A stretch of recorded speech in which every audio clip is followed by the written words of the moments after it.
Podcast Nation, what is good? Very special episode today. I believe this man will have no need for an introduction. We have Mark Zuckerberg. I have to start practicing this, Mark. I've been in a bunch of meetings saying Meta, just a lot of practice. You really threw me for a curveball. Yeah, I'm still getting used to it too. Obviously, Mark is at the helm and head of Meta, and I'm really excited to be talking to him because I really want to get into the metaverse and the Web3 world. Obviously, so much of this community is aware of my involvement in the NFT space. And it's funny, on the way here, I realized, oh my God, this interview is going to go similar to the Joe Namath interview I had. For all my sports nerd friends that listen to this podcast, when I had Namath on, I literally asked him 14 questions that were so left field compared to the normal Joe Namath questions. For example, I asked him about why we lost the AFC Championship game and didn't go to Super Bowl 4 instead of talking about Super Bowl 3. And I realized that's what's gonna happen here because I have so many very selfish questions for Mark about this Web3 world that I'm going to be selfish with my limited time with him. So Mark, first of all, it's good to see you, and how are you? It's good to see you too. It's it's been a while since we've done something like this, but I'm glad to get a chance to do it. There's a lot of exciting stuff going on right now. So, and the reason why we come to you is because you do ask good questions. So let's go for it. I'm curious what you got for me. So Mark, I think what's really funny in the meta, pun intended, it's NFT NYC right now. And I was saying to AJ, Kevin Rose, a bunch of the old Web 2.0 friends, how much this feels like the early South by Southwest days.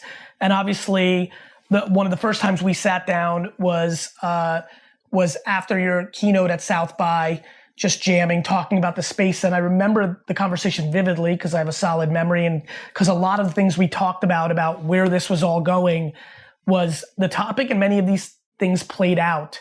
As somebody that I feel has always had a disproportionate understanding of communication, consumer, human behavior, give me your first hot take. I know you've had this big, announcement the other day. What is your just kind of macro thesis of the Web3 place we're going? Whether it's the metaverse, the NFT stuff, like what are we on the precipice of, and how similar is it to the time where right before Facebook was launched? Yeah, so the metaverse to me today feels like the next frontier in social connection, in much the same way that social networking did when I was getting started back in 2004. And, that's a big reason why we wanted to change the brand of the company, is that, today I think most people think about us as a social media company. But in our DNA, we're a technology company that builds all kinds of different technology to help people connect and tries to advance human connection. And of course, social media is one important part of that.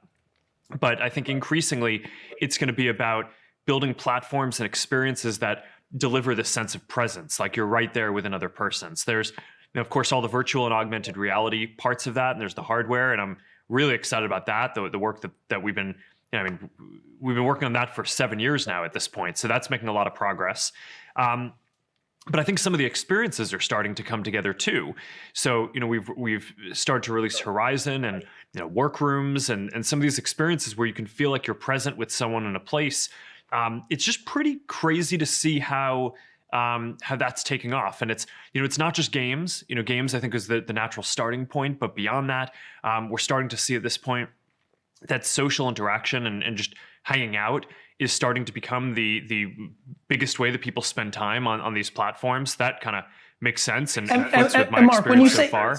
When you say these platforms, are you speaking specifically in the behavior you're seeing of people in Oculus? Yeah. Yeah, yeah. Break that.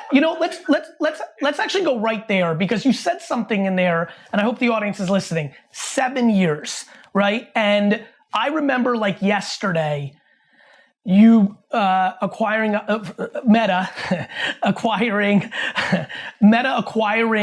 Oculus. Oh, always tough to know how to refer to it in the past. Yeah, tense. I'm gonna use both, so stick with me. The Oculus purchase was really interesting because the Instagram purchase, which I was really kind of caught up in because of some of the content I was making, the attempt on Snap, all of those made a ton of sense because you were executing on the thing that I've always thought you had, which is where's the current attention? How do we play within that space? The Oculus one was weird for me because I was like, ooh, that's far away. Why did he do that? 7 years in metaverse, people are just now starting to kind of get going. What was the thinking of that? Like, why'd you do that? Well, I mean, a lot of it is just that, we spend most of our days building social apps that you use on a little phone, right? And, as powerful as that is, you have your phone with you all the time. It's also pretty limiting, right? You're not delivering an experience where you can really feel like you're with another person. And in a lot of ways, that's sort of the ultimate dream of building these digital social experiences, is actually being able to make it so that people can feel like they're there together and doing something together and kind of collaborating. And just no technology that we have today can deliver that. So, we've seen this progression where, when I started the company, it was, people primarily, the internet was primarily about text, right? So people type text into a computer. Then we got phones that had cameras. So the internet became a lot more visual and mobile. And over the last few years, internet connections have gotten a lot better for everyone. So now video is really the primary way that we share experiences. So you have this progression from text to photos to videos. Connection and expressing ourselves keeps on getting more natural and immersive, but that's not the end of the line, right? There's going to be something after video, and it's going to be much more immersive, and it's going to be something that we can do throughout the day. So you'll have virtual reality for when you want to go into a really immersive zone. You'll have augmented reality to have holograms. So you can imagine a version of this conversation, 3 or 5 years from now, where instead of doing this, over video, you're a hologram here in my living room, or I'm a hologram in your living room. And, Mark, I mean, that's just going to be pretty wild. I want to jump into that. Yeah. Do you think, and I've watched you talk in the past, and I know how I communicate this because it's always so challenging.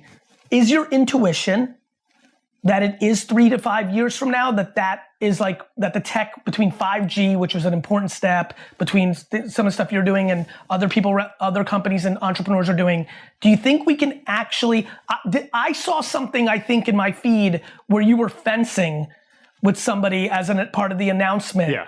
Which looked wild because it was on some Obi-Wan Kenobi shit, right? Like I was like, oh my God, it's happening. Is that, do you think 3 to 5 is a solid guess? Is that optimistic? Yeah, talk to me about that. So I think you want to break it down to, there's the virtual reality side and the augmented reality side. Yep. VR is here, right? I think Quest was really the form factor that was necessary to make it mainstream. Quest 2, I think, was a meaningful step beyond that, and is kind of the first mainstream hit that we've had. So many millions of them. I don't know what you're allowed to share or not. So don't feel comfortable telling me you can't. Is there public? I'm just trying to learn how much. We don't have a public number yet, but it's got it. But it is. What I can say is it's many millions, and it's multiple times more than Quest 1, which was it feels